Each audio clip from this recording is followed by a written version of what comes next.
जितना डरोगे लोग उतना ही डराएंगे। हिम्मत रखो तो बड़े बड़े भी सर झुकाएंगे। तो हेलो दोस्तों, स्वागत है एक बार फिर से एक और नए वीडियो में। तो आज हम शुरू कर रहे हैं 11th का केमिस्ट्री यानी रसायन विज्ञान। केमिस्ट्री को हिंदी में कहते हैं रसायन विज्ञान। तो हम इसके बारे में इसका इंट्रोडक्शन पढ़े ही थे। तो आइए, चैप्टर का नाम, पहला चैप्टर है इकाई 1। चैप्टर का नाम है रसायन विज्ञान की कुछ मूल अवधारणाएं। हम पूरे डिटेल के साथ चर्चा करने वाले हैं। पहला चैप्टर हम पूरे डिटेल के साथ पढ़ेंगे, भले ही हमें कितना हो वीडियो बनाना पड़े, लेकिन हम क्या करेंगे पूरे डिटेल के साथ, जिससे आपको कोई डाउट नहीं रह जाएगा। तो आइए सबसे पहले जानते हैं केमिस्ट्री। केमिस्ट्री के बारे में हमने जाना ही है, एक बार और थोड़ा सा नॉर्मली चर्चा कर लेते हैं। रसायन विज्ञान विज्ञान की वह शाखा है जिसके अंतर्गत पदार्थों, द्रव्य के संगठन और गुणों, उनकी संरचनाओं तथा उसमें होने वाले परिवर्तनों का अध्ययन किया जाता है। तो क्या कहते हैं, इसमें जो भी संगठन है, गुण है, मतलब किन किन चीज़ों से मिलकर बना है, जो भी पदार्थ है, द्रव्य है, वो किन किन चीज़ों से मिलकर बना है, उसी के बारे में क्या करेंगे हम डिटेल के साथ अध्ययन करेंगे। तो आइए जानते हैं, रसायन विज्ञान का जन्म 17वीं शताब्दी के मध्य में हुआ था। जो रसायन विज्ञान है, इसका जन्म कब हुआ था? 17वीं शताब्दी के मध्य में हुआ था। जो 17वीं शताब्दी था उसी के मध्य में हुआ था। और आधुनिक रसायन कला नहीं विज्ञान है। जो आधुनिक रसायन है, पहले क्या था, पहले के रसायन विज्ञान क्या कहते थे? कला कहते थे। लेकिन क्या है, जो आधुनिक रसायन कला ही नहीं, क्या है, यह विज्ञान है। और रसायन के असाधारण आधुनिक विकास को देखते हुए इसे शाखाओं और उपशाखाओं में विभक्त कर दिया गया। मतलब क्या किया, जैसे जैसे प्रयोग हुआ, जैसे जैसे विकास हुआ रसायन विज्ञान का, उसको क्या किया गया, कई रूपों में बांट दिया गया। तो रसायन विज्ञान की 4 प्रमुख शाखाएं निम्न है। रसायन विज्ञान की क्या है, 4 प्रमुख शाखाएं हैं, वो निम्न है। तो आइए देखते हैं कौन कौन सी शाखाएं हैं। पहला है अकार्बनिक रसायन, दूसरा है कार्बनिक रसायन, तीसरा है भौतिक रसायन और चौथा है विश्लेषिक रसायन। तो हमने इंट्रोडक्शन में इन सब के बारे में बताया था, मतलब एक प्रकार के बारे में, लेकिन हमने क्या किया था, परिभाषा को बोला था कि क्या हम आगे आपको बताएंगे अच्छे से। तो वो समय आ चुका है। तो अकार्बनिक रसायन मतलब इनऑर्गेनिक केमिस्ट्री, इंग्लिश में कहते हैं इनऑर्गेनिक केमिस्ट्री। तो इंग्लिश भी जानते रहिए।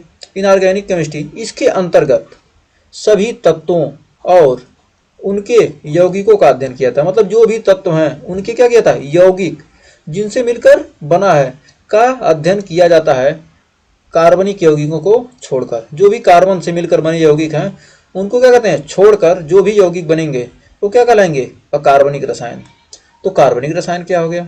तो कार्बनिक रसायन, इसके अंतर्गत क्या है, कार्बन के यौगिकों का अध्ययन करेंगे। मतलब क्या होगा, C6H12 C2 H5 CO2, ये सब क्या है, कार्बनिक रसायन के अंतर्गत ये सब आएंगे। तो क्या करेंगे हम, कार्बनिक रसायन के अंतर्गत जिसमें क्या होगा, कार्बन होगा, उसे क्या कहेंगे हम, कार्बनिक रसायन के अंदर पढ़ेंगे। फिर आ गया फिजिकल केमिस्ट्री यानी भौतिक रसायन क्या होता है। तो भौतिक रसायन, इसके अंतर्गत रासायनिक अभिक्रियाओं के नियमों तथा सिद्धांतों का अध्ययन किया जाता है। मतलब इसके अंतर्गत क्या करेंगे, इसके अंतर्गत रासायनिक अभिक्रिया, जो भी रासायनिक अभिक्रिया होगी, किसी भी चीज को क्या करते हैं, क्या करते हैं, किसी चीज को क्या करेंगे, गर्म करेंगे या उबालते हैं। मान लीजिए पानी को क्या करेंगे, उबालेंगे, क्या होगा, वह भाप बनकर उड़ेगा। तो सब के बारे में क्या करेंगे, उनके नियमों, मतलब किस नियम और किस सिद्धांत पर क्या हो रहा है, वह उबल रहा है या बर्फ पानी बन रहा है या पानी बर्फ बन रहा है और बर्फ वाष्प बन रहा है, इन सब के बारे में क्या करेंगे, भौतिक रसायन के अंतर्गत पढ़ेंगे। फिर अगर है विश्लेषिक रसायन, मतलब एनालिटिकल, मतलब क्या है, उसका विश्लेषण करेंगे। इसके अंतर्गत पदार्थों की पहचान तथा उनकी मात्रा निर्धारित करने की विधियों का अध्ययन किया जाता है। मतलब जो इसके अंतर्गत क्या करेंगे, जो भी कोई भी पदार्थ है, मतलब कोई पदार्थ इसमें रखा गया है, वह कितनी मात्रा में है और वह क्या है, कैसे है, तो उसका क्या करेंगे हम, अध्ययन करेंगे। और रसायन की कुछ उपशाखाएं भी निम्न है। मतलब रसायन की क्या है, कुछ उपशाखाएं हैं। जैसे विश्लेषिक रसायन हो गया, तो इसके क्या होंगे, कुछ उपशाखाएं हैं छोटे छोटे, जिसे क्या कहेंगे, इंडस्ट्रियल केमिस्ट्री यानी एनालिटिकल। औद्योगिक रसायन में क्या होगा, इंडस्ट्रियल हो जाएगा, इंडस्ट्रियल केमिस्ट्री। औद्योगिक रसायन, इसे क्या कहेंगे, इंडस्ट्रियल केमिस्ट्री कहेंगे। थोड़ा लिखने में गलती हो गई। तो इंडस्ट्रियल केमिस्ट्री, इसके अंतर्गत पदार्थों का बृहद परिमाण में निर्माण करने से संबंधित नियमों, मतलब क्या करें, किसी भी पदार्थ का क्या है, बृहद परिमाण में निर्माण, मतलब बहुत ही ज्यादा मात्रा में निर्माण संबंधी नियमों, अभिक्रियाओं, विधियों आदि का अध्ययन किया था। मतलब क्या है, अधिक मात्रा में। औद्योगिक मतलब इंडस्ट्रियल का मतलब क्या है, औद्योगिक मतलब क्या है, ज्यादा से ज्यादा निर्माण करने की विधियों का क्या किया था, अध्ययन, मतलब बड़े पैमाने पर किसी भी चीज़ का क्या उत्पादन करने में। फिर आ गया बायोकेमिस्ट्री, जैव रसायन। ये होता क्या है, इसके अंतर्गत जीवधारियों में होने वाली रासायनिक अभिक्रियाओं तथा जंतुओं और वनस्पतियों से प्राप्त पदार्थों का अध्ययन किया जाता है।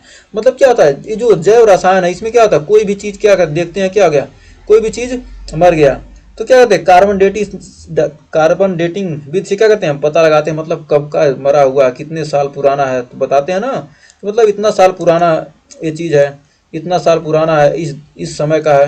इन सब के बारे में क्या करते हैं हम इसी केमिस्ट्री में क्या करेंगे, अध्ययन करेंगे, जो जैव रसायन हो जाएगा। फिर अगला है कृषि रसायन, एग्रीकल्चरल केमिस्ट्री। इसके अंतर्गत कृषि से संबंधित रसायन का अध्ययन किया जाता है। मतलब जो कृषि में क्या हो गया, आप कीटनाशक डाल रहे हैं, खरपतवार नाशक डाल रहे हैं, ये सब जो भी चीज़ हम डालते हैं इसके बारे ये सब कहाँ से बनता है, कृषि रसायन, एग्रीकल्चरल केमिस्ट्री से क्या होता है, इनका निर्माण होता है। तो भाई जानते हैं इसका महत्व क्या है, रसायन विज्ञान का महत्व क्या होता है।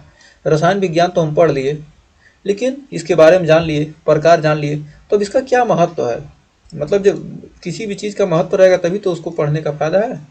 तो इसका महत्व क्या है, तो आइए जानते हैं। तो रसायन विज्ञान के सिद्धांतों का व्यवहारिक अध्ययन या उपयोग विभिन्न क्षेत्रों जैसे मौसम विज्ञान, मस्तिष्क की कार्यप्रणाली, मस्तिष्क हमारा कैसे कार्य करता है, कंप्यूटर का प्रचालन तथा उर्वरकों, क्षारों, अम्लों, लवणों, रंगों, बहुलकों, दवाओं, साबुनों, अपमार्जकों, मतलब क्या हो, साबुन जो नहाते हैं, जो भी दवा हम खाते हैं, बहुलक मतलब जो ये सब बनते हैं, प्लास्टिक व्लास्टिक ये सब क्या होते हैं, बहुलक से बनते हैं, कपड़े उपड़े बहुलकों, रंगों मतलब जिस रंग से क्या होती है, रंगाई होती है, अपमार्जक जो कपड़े धोने के साबुन वबुन आते हैं, धातुओं, मिश्र धातुओं आदि सहित नवीन सामग्री के निर्माण में लगे रासायनिक उद्योग में होता है। मतलब क्या हो गया, जो बड़ी बड़ी उद्योग हैं इन सब में क्या होता है, इन्हीं रसायन का ही क्या होता है, उपयोग होता है, रसायन विज्ञान का ही क्या करते हैं, प्रयोग करते हैं।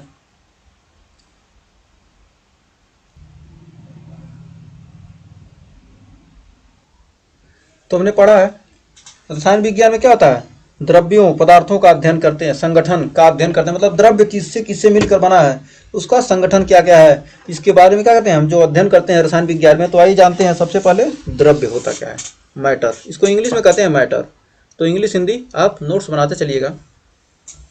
तो द्रव्य किसे कहते हैं, कोई भी वस्तु, जो भी वस्तु है जो स्थान घेरता है, जिसमें क्या होता है, भार होता है, मतलब जिसमें थोड़ा वजन हो, उसे, जिसका ज्ञान क्या करते हैं हम अपनी ज्ञान इंद्रियों द्वारा, मतलब अपने आंख द्वारा कर सकते हैं, द्रव्य कहलाता है। जो भी वस्तु है जिसको हम क्या करते हैं, आंख से देखकर हम क्या करते हैं, पता लगा, अपने ज्ञान इंद्रिया जो भी क्या है, आंख नाक कान जो जीव क्या है, जिससे हम क्या करते हैं, पता लगा सकते हैं कि मतलब क्या है, ये कोई वस्तु है, उसी को क्या कहते हैं, द्रव्य कहते हैं। जिसमें भार होता है, स्थान घेरता है, उसी को क्या कहते हैं, द्रव्य कहते हैं। तो हमें उम्मीद है ये द्रव्य की परिभाषा, ये पहला ही आपका द्रव्य की परिभाषा आपको याद हो गया होगा। तो इसका वो विकल्प में पूछ देगा कि द्रव्य किसे कहते हैं, स्थान, द्रव्य स्थान घेरता है, द्रव्य स्थान नहीं घेरता है, द्रव्य में भार होता है, तो इनमें से कौन सा ऑप्शन सही होगा। तो क्या कर सकते हैं आप, लगा देंगे क्या, द्रव्य क्या होता है, स्थान घेरता है, इसमें भार होता है, इसे क्या कहते हैं, द्रव्य कहते हैं। जैसे क्या हो गया, पुस्तक हो गया, कलम हो गया, पेंसिल हो गया, जल हो गया, वायु हो गया, सभी जीव आदि क्या है, द्रव्य से बने हैं। जो भी चीजें हैं हम भी क्या है, द्रव्य से ही बने हैं। ऐसा तो है नहीं कि जो भी जीव जंतु सारे चीज क्या है, द्रव्य से ही बने हैं। तो द्रव्य की अवस्थाएं कितनी होती हैं, द्रव्य की क्या होती हैं, 3 अवस्थाएं होती हैं। पहला होता है ठोस, द्रव, गैस। मतलब हम बहुत सारी अवस्थाओं के बारे में पढ़ेंगे, लेकिन क्या द्रव्य की 3 अवस्थाएं, ठोस, द्रव, गैस, हमें यहाँ 3 ही पढ़ना है। एक आ गया प्लाज्मा आ गया है, बहुत सारे आ गए हैं, तो इंटरमीडिएट में आप पढ़ेंगे उसके बारे में। तो यहाँ पर 3 पढ़िए, धीरे धीरे आप क्लास बढ़ेंगे तो नई नई चीज़ें आपको सीखने को मिलेंगी। तो यहाँ जो जो पढ़ना है, ज़्यादा हम डिटेल में जाएंगे तो आपको दिक्कत होगा। तो इतना ही जितना पढ़ना है सिलेबस में उतना ही देखिए। द्रव्य की 3 अवस्थाएं, ठोस, द्रव, गैस। तो ठोस क्या होता है, ठोसों के कण एक दूसरे के बहुत पास क्रमबद्ध रूप से व्यवस्थित होते हैं। जो ठोस होता है उसके कण क्या होते हैं, ऐसे एकदम क्या आगे, ठोस के जो कण होंगे क्या आगे एकदम सटे हुए होंगे, ऐसे एकदम सटे होंगे, मतलब क्या होते हैं, एकदम संगठित रूप से क्या होते हैं, एकदम सटे हुए होते हैं। ठोसों के कण क्या होते हैं, व्यवस्थित रूप से होते हैं, ऐसे क्या होगा, कोई भी ठोस होगा तो क्या होगा, उसमें स्थान नहीं होगा, बीच में क्या होगा, कोई भी स्थान नहीं होगा। तो ठोसों के कण एक दूसरे के बहुत पास क्रमबद्ध रूप से क्या होते हैं, व्यवस्थित होते हैं। फिर द्रव्य क्या होता है, द्रव के कण पास पास होते हैं फिर भी ये गति कर सकते हैं। तो द्रव के कण क्या होते हैं, ऐसे होंगे, इतना थोड़ा दूर दूर होंगे, ऐसे होंगे। जैसे क्या हो गया, पानी, जो पानी है उसे क्या करेंगे, जिस बर्तन में चाहेंगे रख लेंगे। अभी क्या पत्थर हो गया, तो पत्थर को हम कहीं रख सकते हैं, नहीं रख सकते। तो इसलिए क्या हो गया, द्रव्य, द्रव्यों के कण क्या होते हैं, पास पास तो होंगे, मतलब ये भी क्या है, पास ही पास है, लेकिन क्या होते हैं, जिस बर्तन में चाहेंगे उसमें गिरा सकते हैं। तो क्या होते हैं, ये गति कर सकते हैं। फिर गैस क्या होता है, गैस के ठोस और द्रव की अपेक्षा गैस के कण बहुत दूर दूर होते हैं। गैस के कण क्या होंगे, ऐसे ऐसे होंगे। जैसे कोई भी किसी बर्तन में क्या कीजिए, गैस भर देंगे तो क्या होगा, पूरा तरफ उसमें क्या होता है, पूरा फैला होता है। ठोस और द्रव की अपेक्षा गैस के कण बहुत दूर दूर होते हैं और ये बहुत आसानी तथा तेजी से गति करते हैं। यदि क्या करेंगे, आप अगरबत्ती सुलगा देते हैं, जो उसमें से धुआं निकलता है क्या होता है, बहुत जल्दी क्या होता है, फैलता है। उसका खुशबू क्या होती है, सेंट अभी खोल देते हैं, क्या होगा, सेंट की शीशी खोल देते क्या होगा, ऐसे चारों तरफ क्या होता है, फैल जाता है। तो क्या होते हैं, इसके कण क्या होते हैं, बहुत दूर दूर होते हैं। कणों की व्यवस्थाओं के कारण द्रव्य की विभिन्न अवस्थाओं के अभिलक्षण निम्न है। मतलब क्या होते हैं, इनकी व्यवस्थाओं के, जो ठोस द्रव गैस हैं, तो इनमें क्या क्या अंतर होता है, इसके बारे में, इसके गुण के बारे में जान लेते हैं। ठोस, ठोस का निश्चित आयतन और निश्चित आकार होता है। जो ठोस है मतलब ये इतना बड़ा है तो क्या होगा, जहां रखेंगे वहीं हो जाएगा। लेकिन द्रव का निश्चित आयतन होता है। द्रव क्या होगा, किसी गिलास में रखें तो क्या होगा, उतना ही पानी होगा, जितना आयतन घेरेगा क्या होगा, द्रव क्या होता है, उतना ही निश्चित आयतन, आयतन तो निश्चित होगा परंतु आकार निश्चित नहीं होता। मतलब क्या करेंगे, गिलास में रखेंगे तो गिलास के आकार का हो जाएगा पानी, लोटे में रखेंगे लोटे के, भगोने में रखेंगे भगोने का, जिस बर्तन में रखेंगे क्या होगा, उसी का आकार धारण कर लेता है जिसमें उसे रखा जाता है। तो द्रव का क्या होता है, ठोस का क्या होता है, आकार और आयतन दोनों निश्चित होता है, लेकिन द्रव का क्या होता है, निश्चित आयतन होता है परंतु आकार निश्चित नहीं होता है। और गैस का आयतन या आकार कुछ भी निश्चित नहीं रहता है। इसका क्या होगा, न तो आकार है न आयतन है, जहाँ ऐसा जहाँ चाहेगा वहाँ घूमता रहता है। तो न आकार है न ही आयतन निश्चित रहता है, वह उसे उस पात्र के आयतन में पूरी तरह फैल जाती है जिसमें उसे रखा जाता है। गैस को जिसमें रखेंगे उसमें क्या होगा, पूरी रूप से क्या हो जाएगा, ऐसे ऐसे फैल जाएगा। तो क्या होता है, न गैस का क्या होता है, न तो आकार निश्चित होगा, न आयतन निश्चित होगा, न ही जिसमें उसे रखेंगे क्या होगा, उसी का आकार धारण कर लेगा।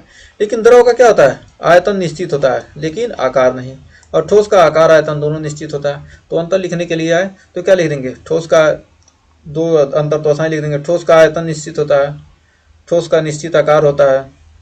ठोस क्या होता है, निश्चित आकार निश्चित आयतन का होता है, और द्रव निश्चित आयतन का होता है परंतु आकार निश्चित नहीं होता।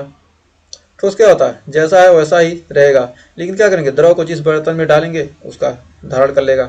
और ठोस के कण, ठोस के कण क्या होते हैं, बहुत बहुत पास पास होते हैं, द्रव के ठोस की अपेक्षा थोड़ा दूर दूर होते हैं। और गैस के कण क्या, ठोस और द्रव की अपेक्षा बहुत दूर दूर होते हैं। तो आसानी से आप अंतर लिख सकते हैं।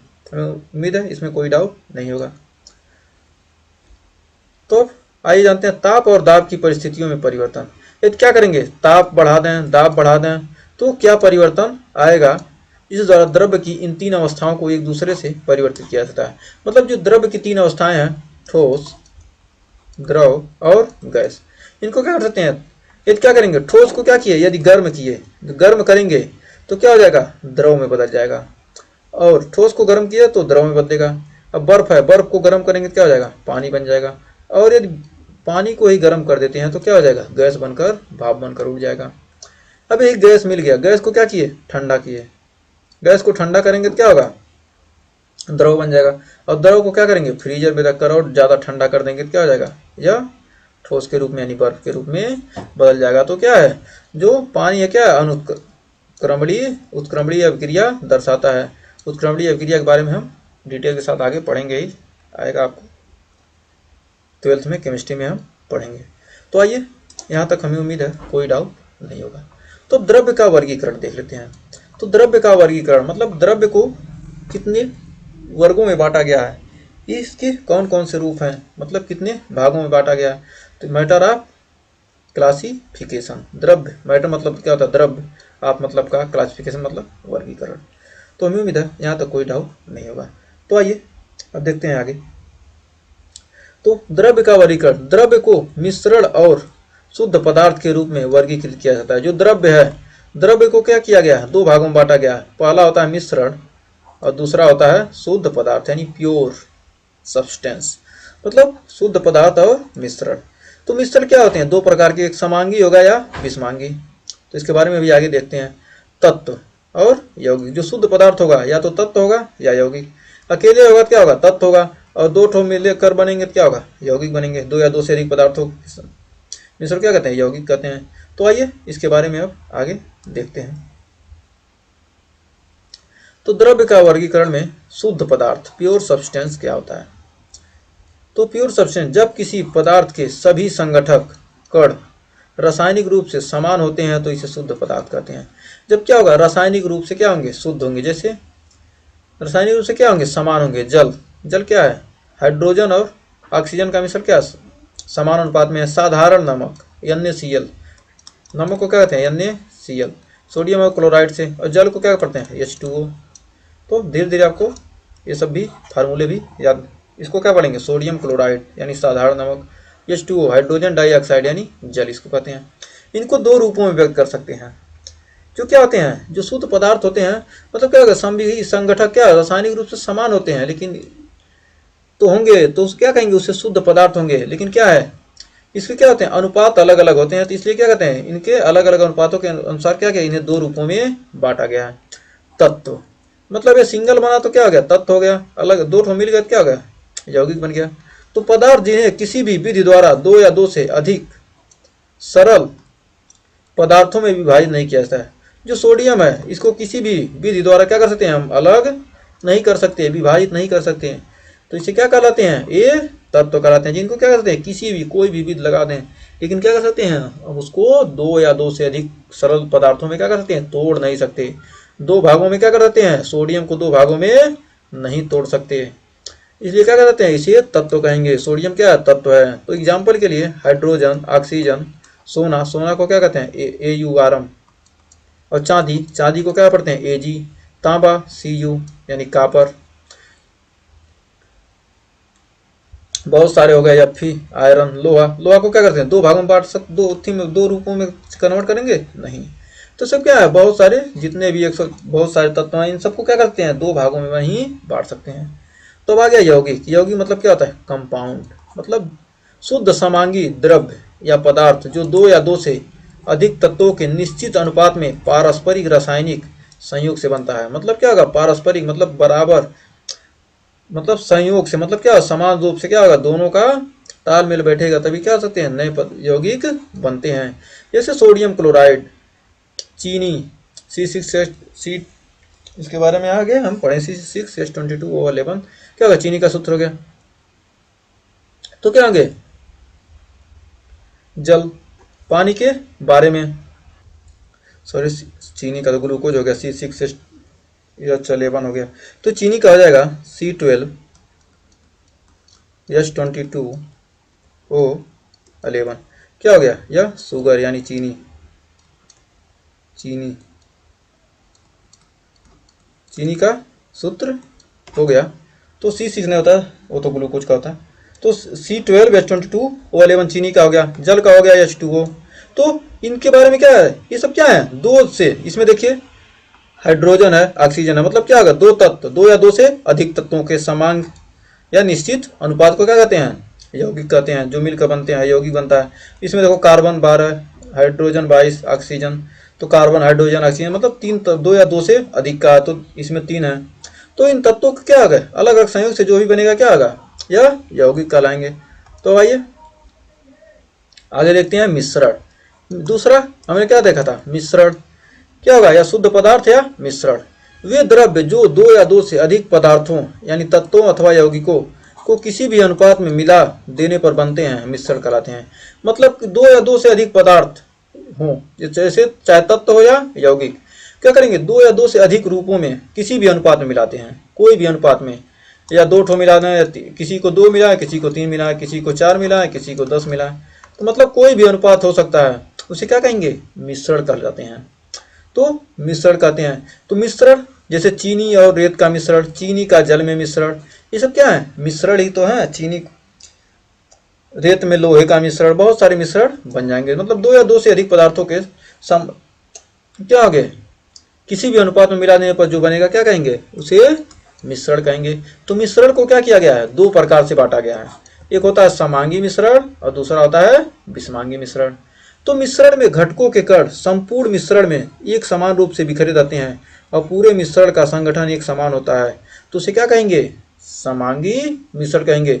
जब दो या दो से अधिक पदार्थ क्या करें, एक में घोला जाए और क्या होंगे, समान रूप से क्या हो जाए, घुल जाए, पूरी रूप से क्या होगा, समान रूप से बिखर जाए। मतलब दो या दो से अधिक पदार्थों का ऐसा मिश्रण जिसमें क्या हो, दोनों अलग अलग न दिख रहे हो, तो उसे क्या कहेंगे, समांग मिश्रण कहते हैं। जिसमें क्या होगा, तब पूरे मिश्रण का संगठन क्या हो, एक समान हो। जैसे चीनी का जल में विलयन, चीनी को क्या करेंगे, जल में घोल देंगे तो क्या होगा, चीनी को क्या किए, ऐसे बर्तन में क्या किए, चीनी घोल दिए तो क्या होगा, पानी में घोल दिए तो क्या होगा, घुल जाएगा। हवा का हवा क्या, समांगी मिश्रण। हवा देख सकते हैं कौन कौन सी गैसें हैं उसमें, नहीं, तो क्या होगा, समांग मिश्रण हो गया। तो चीनी, नमक और जल का मिश्रण, ये सब क्या हो गए, समांगी मिश्रण हो गए। तो और एक होता है विषमांगी मिश्रण। तो विषमांगी मिश्रण क्या होता है, तो विषमांगी मिश्रण ऐसा मिश्रण जिसमें क्या होते हैं, विषमांगी मिश्रण किसे कहेंगे, ऐसे मिश्रण जिनके अवयवी कणों को अलग अलग देखा जा सकता है। जिस चीज में घोल रहे हैं दोनों क्या हो रहे हैं, अलग अलग दिख रहे हैं, तो उसे क्या कहेंगे, विषमांगी मिश्रण कहेंगे। जैसे चीनी एवं बालू का मिश्रण, चीनी में बालू मिला देंगे तो क्या होगा, दोनों अलग अलग देख सकते हैं। तो ऐसे क्या है, ऐसे मिश्रण को क्या कहते हैं, विषमांगी मिश्रण कहते हैं। चीनी और बालू का मिश्रण, क्या करें, बालू को पानी में घोल दें तो क्या होगा, दोनों अलग अलग दिखेंगे, तो बालू और पानी का मिश्रण, ये सब क्या होंगे, ये सब विषमांगी मिश्रण होंगे। तो आज के लिए बस इतना ही। तो इसके आगे हम द्रव्य के गुणधर्म के बारे में पढ़ेंगे, द्रव्यमान और भार में क्या अंतर होता है, ताप, द्रव्यमान संरक्षण का नियम, ये सब इसके बारे में क्या करें, धीरे धीरे हम क्या करेंगे, आगे बढ़ते रहेंगे। तो आज के लिए बस इतना ही। अगर वीडियो पसंद आई तो वीडियो को लाइक शेयर जरूर कीजिएगा और चैनल पर पहली बैठ के हैं चैनल को सब्सक्राइब जरूर कीजिएगा। हम एकदम पूरे डिटेल के साथ आपको केमिस्ट्री कंप्लीट कराएंगे, फिजिक्स भी साथ में चलता रहेगा। तो आज के लिए बस इतना ही, मिलते हैं नेक्स्ट वीडियो में, तब तक के लिए टेक केयर।